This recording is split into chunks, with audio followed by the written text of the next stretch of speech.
12 তারিখে তো আপনারা কি করবেন? হ্যাঁ, ধানের শীষে ভোট দিবেন। যাবেনটা কখন? ভোট দিতে কয়টার সময় যাবেন? দুপুর 12টায়? ও, দুপুর 11টায়? সকাল 9টায়? তো কখন? হ্যাঁ, তাহাজ্জুদের নামাজ পড়তে উঠবেন ওই দিন।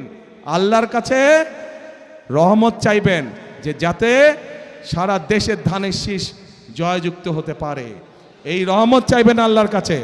তারপরে এলাকার মানুষকে সাথে নিয়ে আপনি মুসলমান হলে তাহাজ্জুদ পড়বেন, আপনার অন্য ধর্মের ভাই বোন যারা আছে তাহাজ্জুদ পড়ে বের হবেন, তাদেরকে সাথে নিয়ে যাবেন, গিয়ে তারা তাদের ধর্মীয় আচার অনুষ্ঠান ভোরবেলায় যেটা থাকে সেটা তারা করবে। পাশে আপনারা মুসলমান যারা ফজরের জামাত আদায় করবেন যার যার যেই ভোট কেন্দ্র, ভোট কেন্দ্রের সামনে, ঠিক আছে?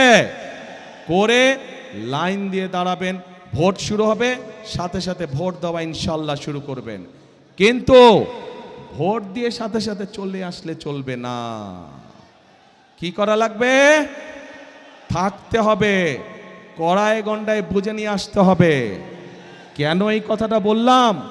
বহু বছর হয়ে গেছে আমরা তো ভোট দেবার সুযোগ পাইনি, তাই না? যেহেতু আমরা ভোট দেবার সুযোগ পাইনি, এর আগে আমাদের ভোট বিভিন্ন জন বিভিন্নভাবে লুটপাট করে নিয়ে গিয়েছে।